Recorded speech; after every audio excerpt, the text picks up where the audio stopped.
everybody. Welcome back. This is Car Wash Magazine Live. Welcome to our online audience. My name is Matt DeWolf. I'm the editor-in-chief of Car Wash Magazine and the host of this program for you live from the Car Wash Show in Nashville, Tennessee. One of the things that we're going to talk about today is data. And so joining me to help make data a little bit less scary for all of us is our panel of experts. And so we've got Mauler from Soapy, Andy Agostini from Magnolia, and down at the end we've got Anoop. I can't say Anoop's last name. I mess it up every time. It's Anoop Kanthan from OmniX. Did I get it right? Very good. Sort of. You got it right. Perfect. I got it right. Yes. I'm 1 for 1 today. All right. So we're just getting started. Here we go. Okay. So there's a lot to unpack when it comes to data. First, I just want to get a brief introduction from all of our panelists. Let's start with Ann, and then we'll work our way down the line. Ann, go ahead and tell everybody about yourself. Great. Hi, everybody. My name is Ann Mauler. I am here representing Soapy Joe's Car Wash. We are out in San Diego, California, and we have 16 locations. My background includes some QSR experience, so really high volume has been the focus of my career. Excellent. Andy. Yep. Good morning, everyone. Andy Agostini. I'm here with Magnolia Wash Holdings. We started Magnolia Wash Holdings just over a year and a half ago with 17 sites, and we're now over 60, soon to be 70 sites here over the next couple of weeks. So I oversee operations for the Magnolia brand. And prior to that, most of my background is in kind of large multi-unit retail operations. Morning, everyone. My name is Anoop Kanthan. I'm the CEO and co-founder of OmniX Labs. We're an analytics platform for retail. Some of you might know we were recently acquired by EverWash, which is, you may know, the largest subscription management network in the car wash industry. Got my career started in mainly technology and management consulting, and then went to Wall Street and a hedge fund, and really wanted to bring advanced analytics to Main Street. So hence we started up OmniX Labs, and here we are today. Excellent. Thank you. Okay, so now you guys know what you're dealing with, and I know what I'm dealing with. So here we go. I promised an acronym.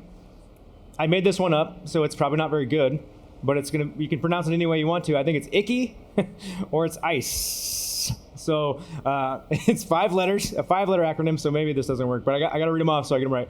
It's identify, capture, clean, centralize, and execute. So that's kind of our general data bullets that we're going to talk about. We won't get to all of them because each of those you could unpack for days, but we are going to focus on identifying and a little bit of executing. And so let's start out down on the end. Anoop, I'm going to have you kind of help us understand what's your approach when you think about how do you identify the data that you're going to collect? Right. I mean, I think you should see it like any other technology wave, really focus it on a particular business goal or an objective you want to get out of it, and then identify the data you need around that particular objective. So don't get so focused on the technology itself. So that might be a broad-based objective of, say, increasing sales. And then you'd want to break that down a little bit further in terms of I want to increase maybe my membership sales, or break that further into I want to just increase the conversion of my membership sales at a location. So once you get to that level, identify the data you need around that. And so that's how we think about it. At OmniX, we also sort of break it down into paradigms, meaning look at data from the past to help give you insights, or look at data in real time, like in the present, to help you manage better on the field. Or maybe there's a way of also looking at managing better in the future, so predicting the future of your wash based on data. So I think if you break those into those 3, you can just start with something really simple and say, I'm going to look at my historical data, and I'm going to find the best day where not many members are coming, for example, and rotate your shift to put your best sales attendant on that day. Yeah. And so you can just start building on those small blocks and grow from there. Yeah, I love that. I love that approach because it's measurable, right? Like you can see very clearly what you want to do and where you want to go with it, and it's achievable, right? It's not so overwhelming because let's be real. There's a lot of data. There's a lot of stuff you can do with it. Half the battle is just getting the right things collected so that you can execute on them. So, Andy, how about you? Talk about your approach a little bit in terms of identifying the data that's kind of helping your business. Yep. So similar to kind of what Anoop was talking about is we really try to focus on the data that kind of highlights operational efficiencies or inefficiencies for that matter, with the clear goal of action or change. So we use a tool that's called a KPI tree, or you could call it a KPI hierarchy, which is taking kind of that that core element, let's use sales as an example, and breaking it down to the kind of key components. So if we're looking at sales, we know that 2 big drivers of sales in this space is going to be your traffic as well as your average ticket, right? From there, let's say we have a clear goal of what we want to drive for traffic, whether that's against comp year-over-year sales or whether that's against the budget for a new site that's scaling. So then we'll take it down a step further, which is, okay, when we look at traffic, we're going to look at our new customers, but we're also going to look at our existing customers, i.e. customer retention. All right, so now if we identify an issue with new customers, well, what are some of the KPIs that really drive new customers? Okay, so we're going to be looking at multiple data sets. So we're going to be looking at operational efficiency KPIs. We're going to be looking at weather data. We're going to be looking at marketing data from all of our marketing partners. All of these key performance indicators that really allow us to kind of break it down to the root cause of why we're not achieving the goals that we want to achieve. So that way we can develop a very detailed action plan and a very objective action plan. So what we've been doing at Magnolia over the past few months is, we've been in this rapid growth mode. We've got data flowing from all sorts of different sources.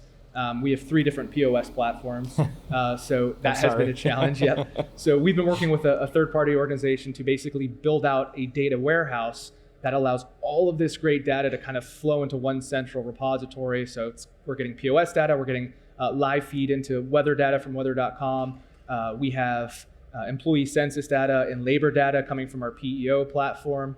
So really just a bunch of great data. And then on the front end, we use a platform like Power BI to build out these great dashboards that all of our teams can use, not just on the operations side, but our marketing team, our development team, to really make educated decisions and kind of those game plans that we were referring to.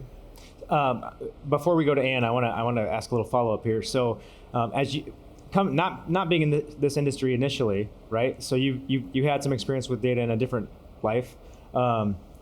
When you come into this industry, where are we right now? Like how much room do we have? We are in the very early innings when it comes to data. It is highly fragmented at this point. And I think we're just really kind of scraping the surface of some of the really cool data that we can start collecting. So for me personally, it's very exciting. That's very good news, because I was going to say that when I look out and I see what's happening in other industries, the stuff that other retail operations are able to know about me and serve me, and the ways that they can change my experience, it's fascinating stuff. We're gonna pontificate a little bit on that here in a minute. But Ann, how about you? Let's talk about identifying data. So at Soapy Joe's, as you're going through how you're gonna figure out what to act on and what not to, how do you pick the data that you're gonna actually collect? Right. Well, at Soapy Joe's, I think I may have failed to mention in my little intro, I had head up marketing and customer experience. So that's the lens through which I am looking at the data. And we operate very similar to what Handy has expressed, both in terms of our objectives, laddering up into a main KPI chart, and then also having that data centralized, which is part of the acronym. Yeah. But what I am really looking to identify in a lot of senses in marketing is taking our customers and our prospects from anonymous to known entities. And in that sense, I'm going to lean into the identify I in our acronym here. The more you can identify your customers, and by that I mean specifically having their phone number so you can SMS them, having their email address or their social handle so that you can contact them about all of the great things that you may have on promotion, that you can affect those retention numbers, but without truly identifying your members in a way that you can communicate to them. You're really, when you can achieve that, you're building the foundation from which all of your marketing efforts can flow. So in that sense, for the marketing discipline, we're really looking to identify those customers and moving them from anonymous to known entities in one of the many platforms that's available out there. Yeah, so quite literally identifying. Quite literally, yes, can excellent. you contact them? And that may seem counterintuitive because in a lot of senses, for any of you who are running a membership-based organization, they've joined and you think you have them, but you don't, because some of the POS platforms don't require a phone number or an email address to literally get into the system. So there's cases where we have members, you think you know them, but you're not able to communicate to them. So it really is a step that needs to be looked at, treated as an initiative to identify those customers. Yeah, I think that's huge. I mean, and then making sure that we're going to move into execution now. So making sure that when you've identified those things, that if you're running promotional offers, if you're doing any kind of that stuff, that there are mechanisms in that funnel for you to collect that data as you're going, as that the other part of the acronym, right? It's ICKY, or it's ICE, whatever you guys want to call it. It doesn't work. I'm sorry, friends, but we can use it if we want to. Okay, so let's move into execution a little bit. Actually, before we do that, I do want to let everybody know there's a microphone in the center here. If you all have specific questions, feel free to line up at that microphone, and we will get to your question. You'll just have to introduce yourself when we call on you. So questions are welcomed and encouraged. So let's go to execution. So we're going to assume that we've already done the step, we've identified and we've prioritized these things that we know we need to collect. We've collected that data in a great way. We've cleaned it up so that we know it's good, right? We're not like sending it to robots. And then we've gone ahead and centralized that in our data warehouse. Now we got to do something with it. Let's talk a little bit about maybe how you execute in terms of pushing that information down to your teams to make sure that the organization is using data. So let's start back down on the end again with Anoop. What should we be thinking about when it comes to helping people get a kind of a data mindset? Sure. As you said, right, I think the theme's going to be implemented in sort of bite-sized pieces. And so, as you said, I think getting the data extracted out, some way centralized, that can be getting it out of your point of sale, and then maybe marrying it with other marketing campaigns or other kind of tools that you've used in the past and bringing that in one source. I would try to avoid getting caught up in the technical infrastructure weeds. You'll probably hear a running joke from someone. You'll talk to them and say, hey, we started our data warehouse project, and then the next year you say, hey, we're still working on our data warehouse project. So try to make it focused on solving that particular business problem. And so what we did is feel free to use other tools. I think Andy mentioned a few already, but you can use ready to churn analytics tools, reporting analytics tools that are available. And 5 years ago, these weren't, and you don't need an army of technicians to actually operate those. And then beyond that, I think just even in the last 2 years, if you look at this floor, there's a whole bunch of analytics companies that are here now helping the car wash industry with that particular focus. So I think there's a thing about, yes, you want autonomy and you want to have control, but I think utilize partners to help you get you that lift. And then you can always decide later on, when if you want to, is to bring back more in-house or continue to use that kind of relationship. Excellent. Andy, I know you started off talking about KPIs and the KPI tree and all of that. I know when we were talking before this actual show, you were talking a lot about how you push that down and how you have different kinds of meetings and different sets of information that everybody's kind of reviewing. Can you walk us through that just a little bit? Yeah, so at a high level, we try to focus on KPIs that, again, really drive change. And we know that those KPIs might vary based on the audience. So at a high level, we might be looking at certain metrics, the business as a whole, whereas, we'll drill it down from there, where my regional directors will be reviewing with their area managers certain KPIs, and then the area managers covering those KPIs with the site managers. The most important aspect of this, working out is that everybody fully understands the data and fully understands the KPIs that they're reviewing.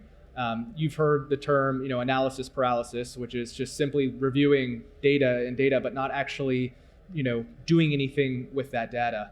And personally with our business, we've grown aggressively via acquisitions. And with that comes a wide array of understanding how to read data or even what reports they might be looking at. So the challenge for us was finding a way that we could, create these digestible reports that everybody could understand, but at the same time, educating our teammates on how to, properly look at these reports, ensuring that all of that data is flowing down to the site level. And then again, the last component of this is, okay, great, you understand the data now, focusing on repetition and really understanding it, but now what are we gonna actually do with it, which is driving that change. So following that KPI tree down to that root cause or the root problem, or maybe it's something really good that you guys are doing operationally. But really understanding that and then developing that action plan has really been our focus in making sure that everybody truly understands the data and that they can kind of repeat it in their sleep. I know that sounds sad. Only a little. Look, everybody in this room is probably a little bit more like us, where they're kind of geeking out about it, right? Like it's not that sad. I think it's really exciting. Yeah, I have nightmares about data. So, well, yeah, I always like to say, how are you doing? And I say, well, I'm living a dream. Or maybe a nightmare. I'm not quite sure. But varies by day. Yeah, absolutely, absolutely. And I know that you take a similar approach in terms of really trying to make it education focused for the entire team. Can you kind of talk through what you all do? Yeah, absolutely. Like my colleagues have said up here, keeping it simple, keeping it repeatable, and keep coming back to as you are skilling up all of your organization around data, what you're reading, and what it means to them. Because I think if it's this oblique data set that doesn't have any bearing on what they're doing day to day and what they can actually affect in their day to day and their business, it can seem like a wall of information that's impenetrable and doesn't have true meaning for them. So one of the things that we do is we take our data sets and we align it to our customer journey map, which was another conversation that we've enjoyed previously, but really laying out how customers come through your site, what are the tools that are associated with that customer journey, but then what are the data points associated with that? And maybe the whole organization is focused around one area of that customer journey for an entire quarter or a half a year until we really have they dream it, they eat, live, and sleep this thing, and they really truly understand how that one data point can affect that one piece of the journey. And then that's when you're ready to move on and expand from there. And by move on, we don't mean leave it behind. You keep reading it, but that's when you can expand the knowledge base of your organization and perhaps expand into another area of opportunity that helps the whole organization reach those KPIs. Yeah, and this thing, I mean, this is achievable, right? I mean, we can get there, because at some level, when you start talking about being a 20-plus location organization, that seems like that's a heavy lift to go through that. But I think one of the keys is what we're hearing through this education. If you can keep it pretty simple, if you can keep it consistent so that they're hearing it over and over and over again, and just make sure that you're always talking about it, everybody's going to start speaking the same language, and I think it's going to really help. Let's move into let's geek out some more, shall we? Because we're going to assume that we've all solved the data problem. We have everything we need. We're ready to execute. Everybody loves and lives data. What is possible with that data? Let's talk a little bit about some new things you might be thinking of, some new things you might be think are coming down in the future. Anne, can you start us off? Yeah, well, you so elegantly said earlier that the marketers are already out there impacting your daily experience. So I think when you really are able to go from anonymous to known individuals and entities in your trade area, the possibilities are endless for what you can do with marketing in terms of retargeting, reserving ads. I know something that is on my wish list and I am really hoping to get into more is video. It's a modality that we haven't done a lot with, and I'm really curious to see, once we create some great content, how that plays, because you need to watch the data against our more traditional modes on social, on email, et cetera. So that's one thing that I'm really hoping we can extend our shoulders into is video advertising, and then seeing how that plays. You always have to have that A/B comparison in marketing so you have a path forward. You can optimize into that right path. But I would say video, if you're not already doing it. I wish we could have more, and I'm really looking forward to that. So. Yeah, that's a good one. Video is a good one because that makes all kinds of things possible, and you can do some really neat stuff in terms of geolocating, serving them different things based on demographics. I love that. Yeah. Woo-hoo. All right, so we're sitting up in our little office, just manipulating everything, making you buy things. Andy, how about you? What's something you all are looking at kind of in the future? Yeah, just to echo Ann, the data around customer behavior to us is just so valuable. And again, we talk about just kind of scraping the surface in this industry. I do think that's kind of where we are a little behind compared to other industries, is really understanding that customer journey and the customer behavior. So I am very excited to start collecting more of that data and making better decisions on the marketing side. But one of the other cool things I'm excited about too is kind of what we're seeing with data flowing in regarding the actual car wash operation, not so much on the people side, but on the equipment side, right? You're hearing about a lot of these smart MCC cabinets and sensors and all this great stuff that is going to be able to pinpoint every little issue that you might have on the equipment side, or project out whether or not you need to service a piece of equipment, or better yet, replace a piece of equipment, getting ahead of these kind of things. So really kind of having this autonomous operation, getting all of that data that flows in on the equipment side, I think is going to be very interesting. That's super cool. That's super cool. Anoop, how about you? What are you looking at? I know you're looking at lots of things. Yeah, I mean, we love this stuff, right? As you say, geeking out on it. As I mentioned before, we talked about sort of time paradigms of data, right? So you can look at your past historic data to give you insights. You can look at what's happening in real time at your operations to make field decisions. And then there's also, how can I predict the future of my operation? And so we've been focusing a lot of effort on there. So that's basically building machine learning algorithms or neural networks to predict how your operation will run. For those that are familiar with OmniX, we already are able to predict your sales volume by hour the next day. And we do that by capturing Google traffic patterns, weather, public events, past historical information, a bunch of attributes. But what we've done, we actually launched this last month, we've now taken it to the next level, which is you can enter the address of any location, commercial location in the United States, and we'll tell you what an optimally run monthly volume will be for that location. So whether you're thinking of benchmarking your site, whether you're thinking of a piece of dirt you want to develop, or you want to compare yourself to what it should be, we're able to do that. And you think about what's coming together there, that's US Census data, median incomes, it's traffic patterns, it's obviously competitor density, retail density, et cetera, and that's all coming into the neural network, and we give you that answer in 10 seconds, which I think is fascinating because you probably would have had to hire some consultants over several weeks to make that decision. So that's the kind of things that we're building on, and as we've all talked here, right, once you build that data, you can get ever more sophisticated with your things that you aspire to do. And some of the things we're working on in the future is churn prediction. So obviously it's one thing, great, you're getting members, but you got to keep them, and how do you keep that lifetime value high? And so what we're doing now is we're able to look at your customer base who are members and say, what's the probability of them churning and when? And so that'll allow you then to take proactive actions, if you will, to mitigate that. That is super fascinating. I mean, like I can totally see, like, okay, so maybe I've got signage at the end of the tunnel, and it's changeable for me. Maybe it's digital signage, right? And then I know that Anoop is coming through the tunnel. Anoop is real likely to churn out on me, in like a week. You come through, you get hit with that message, and it's like it's based on some other data set that that Anoop maybe loves puppies, right? So you show him a puppy, and it's like, we really appreciate you. You send an offer about the thing, and suddenly that churn prediction is no longer true, which is what we want to do, right? When it's churn, you want to prove it wrong. You want to prove that number wrong, unless it's like your churn is like 1%. Then good for you. Great job. I'm going to end with one thing that I like to ask everybody, which is what's one thing we can do today that will make us better tomorrow? And you can take this any way you want to go. We can talk about it from a data perspective, or you can give us some dynamite life coaching. So however you want to do it, we'll start right here with Ann. From a life coaching perspective, tell someone you love that you love them today, for sure.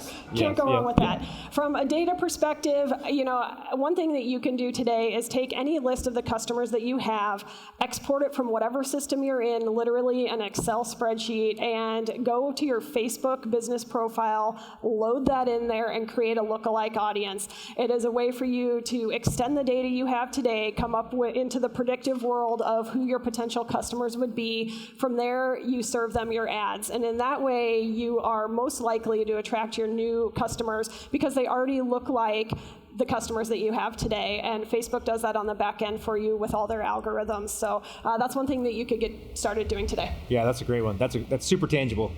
Andy, how about you? So on my end, I would say empower your site level employees, right? We talk about the education component, making sure that they fully understand the data. I think it's easy for us to get caught up into, kind of forcing the data upon them. But as soon as you empower them and allow them to really understand, the numbers that they're looking at and make better decisions, it becomes a lot easier on the operations front. So again, give them that sense of ownership. All of our comp plans are tied to budget performance, right? So opening up your P&Ls to the site managers. I know a lot of people love to keep that data close to the vest, but we're very transparent at the site level with P&Ls. So empowering your employees, allowing them to feel like they really, truly own this business because they are the ones that are ultimately driving that revenue for you, and make better decisions on their end. Yeah, I love that.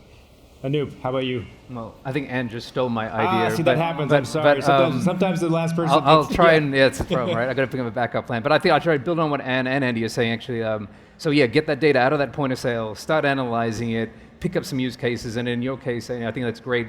Build a competitive leaderboard at each of your locations and show that metrics to your team. Build that sort of healthy competition, and then build on the use cases from there. Excellent. Well, friends, the acronym, in case you missed it, is ICKY, or it's ICE. So that's identify, capture, clean, centralize, and execute. So that's our acronym for the day. I promised it to you, so you get it. You can do with it what you will. How about a big round of applause for this panel? That was excellent. Great job, you guys.